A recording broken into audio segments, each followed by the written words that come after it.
What's up, Godzilla fans? Time for a brand new Godzilla figure review. Ow!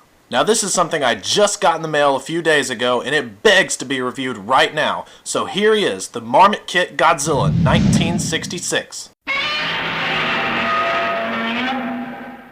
Oh, look at him, ain't he a beaut? So yes, as you can see, I got this figure painted by my good friend David. You can look him up on Facebook. I put the link in the description below, so please click on it and add him as a friend and private message him and ask him about figure commissions and what have you.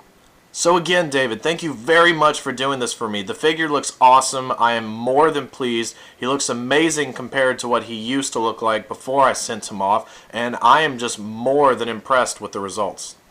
And along with this Godzilla figure that I sent to him, I also sent him this little Ebirah claw to get painted. And not only did he paint that, he added this ever so cool looking quote-unquote lobster meat to the tip where it got ripped off. At first it was just like a blank empty spot where there was nothing there, it was just a hole. But he had that cool lobster meat. Thank you so much, David. That looks fantastic. I love this.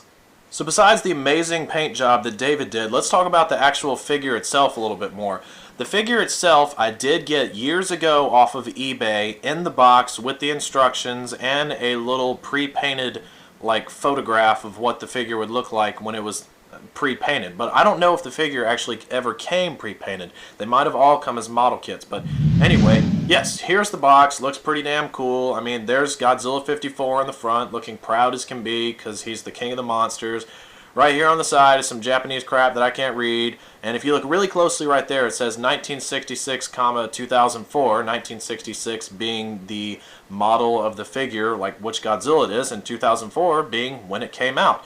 And then right there you can see that it says Toho Scope because, well, duh, that's who the company that made the figure belongs to. And yeah, that's the box. Pretty damn amazing. Cardboard and awesome as can be. Now here's the instructions on the figure. You can see that it's pretty plain. It's Japanese, so I can't read it, but it's pretty self-explanatory. You can see how you're supposed to fit everything into the figure, what you got to do to put it together. And David, I appreciate you putting in that upper teeth mouthpiece because I'm sure that was a pain in the butt to do. I knew that I had a hard time doing it, and so I knew that you did too. So thank you for the extra effort on doing that. I really appreciate it.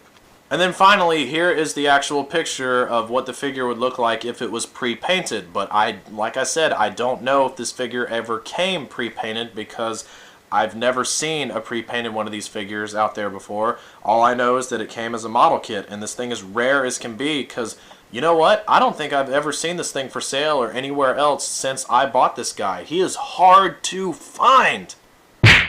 So as for detail, along with the bang-up paint job that I got done by David, the sculpt itself looks amazing too. The texture of the skin looks just fantastic. You can see that the spines going down the back, just like any Godzilla figure, look really nice. And the fingernails are really well done, as are the toenails. But my favorite part about this figure, all in all, has to be the inside of the mouth. David did a really good job with that. This colorful pink and the teeth look really great. And the eyes are amazing too. You have the white of the eyes, the black. And if you look ever so closely, you can see a little yellowish, kind of goldish ring around the Godzilla eye, which makes him more of a 1966 look. Okay, so let's look at the movement on this guy. Okay, with the arms, you can spin the right arm 360 degrees. Sorry, it's kind of stiff. You know, it's a Marmit toy. They don't tend to be very soft vinyl. So yeah, left arm spins 360. Left leg can go just high enough to where you can kick a soccer ball. And it doesn't want to go back very easily. Same with the right leg. It can go, whoop, whoop, whoop, look at that. You know, it can actually go high enough to where he can like kick somebody in the bowels. He can kick somebody in the bowels. And yeah, so that's pretty cool. Now as for the tail, that spins rather smooth. Look at that. That spins so damn smooth. Same with the middle of the tail. That spins pretty smooth too. Yeah, that's some smooth spinning right there. Alright, I'm talking about the head. The head is a different case. Since the head doesn't really have a smooth, I don't know what you call it, thing that goes into the other thing so that it can spin, it doesn't really work that well. He can nod his head just a little bit as to say, you didn't say the magic word.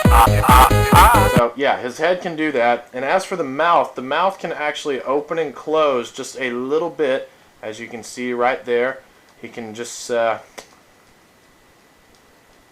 he can do that. So that's pretty damn cool. And yeah, that's all the articulation on this guy. Oh, look at how grumpy this guy looks from the front. Alright, so let's go ahead and size this guy up with some other figures that I have. Okay, so first up, here's my Falshowing Kid Ebirah, 1966. Now, I'd say that these two size up pretty damn well next to each other. I think Godzilla might be slightly underscaled, but who really cares? He's just good enough to fit in almost perfect scale with this Ebirah figure. And also here for your enjoyment, here is my Bandai Memorial Box Godzilla 1965.